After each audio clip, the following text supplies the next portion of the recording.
My friends, Call of the Night Season 2, Episode 12. The show is over. And here's the thing.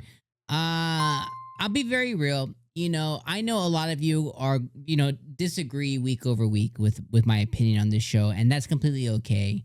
I just want to say, I think Season 1 was a great piece of fiction. I think Season 1 had that wow factor to it. I think Season 1 really set the bar for animation, and it really did something cool and unique. Season 2, although you can argue was a continuation of, I think the Anko storyline was okay. I think that, although I do think that she is one of the better characters of this show, frankly, we didn't really get a lot of Akira in Season 2. And Akira is one of the most unique characters in this show, being that semblance of normalcy as a tie down for 𝐻𝐽 to real life, right? The real life is that he's 8th, 9th grade, 9th grade, whatever. He's 14, can't really be out all night. Parents obviously don't exist. Basically, the show is really just set in non-reality, which is totally fine. But we didn't really get a whole lot of Akira this season, which I think was a big mistake. And even if you kind of put that over to Mahiru and Sari, Mahiru being one of his best friends in school as well too, we really didn't even get a whole lot of them. Now, they did appear, they made appearances, but overall, like, it was just meh. It was okay.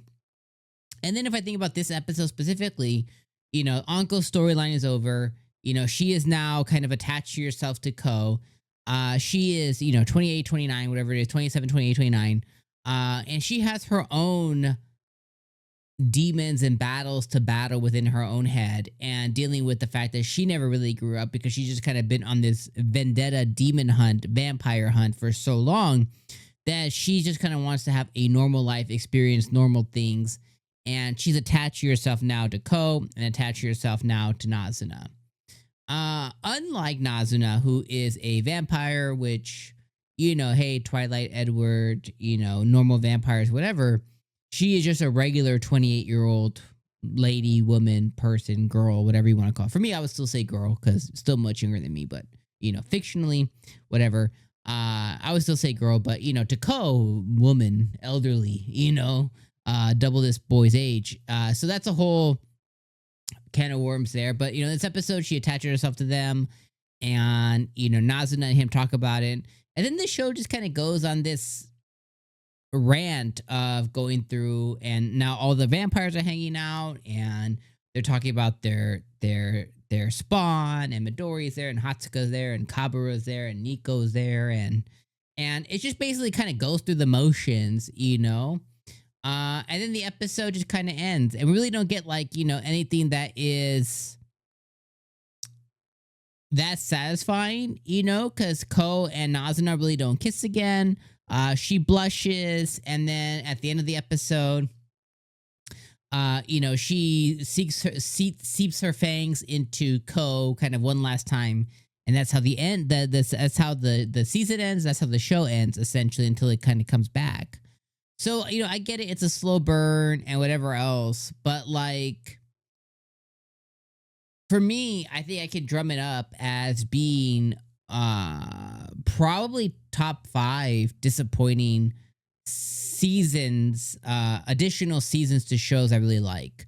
Now, for me personally, nothing will ever be worse than Masame-kun's Revenge. Nothing will be worse than the second season of Smartphone, Another World with My Smartphone.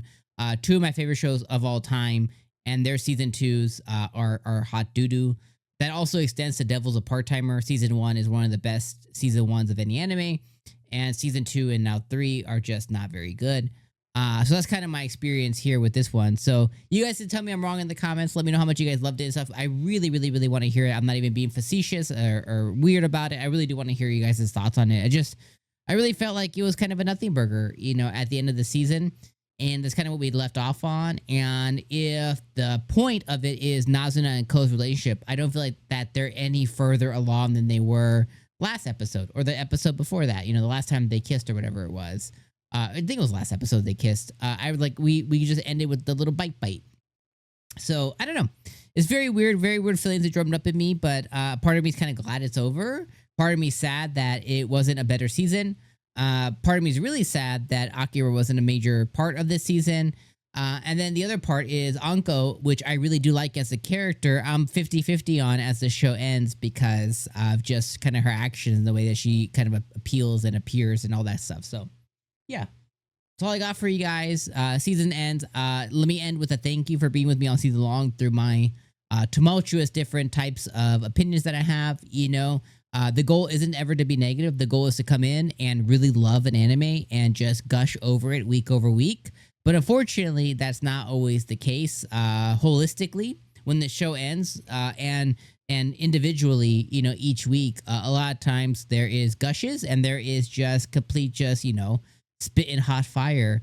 And for me, it's up to the studio and the anime and the writers to determine on how I'm going to feel about a show.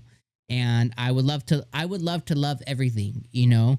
For me, I really hate being negative, but some shows just kind of deservingly get that criticism, and not everything is for everybody. And yeah, all I'm gonna say. Thank you guys for being with me all season long. You guys are the real OGs, the real champs, the real triple OGs, double OGs. So all you boys and girls have a good rest of your day, week, month, and I'll see you guys in the fall for more fall anime as those begin to premiere very soon. Peace.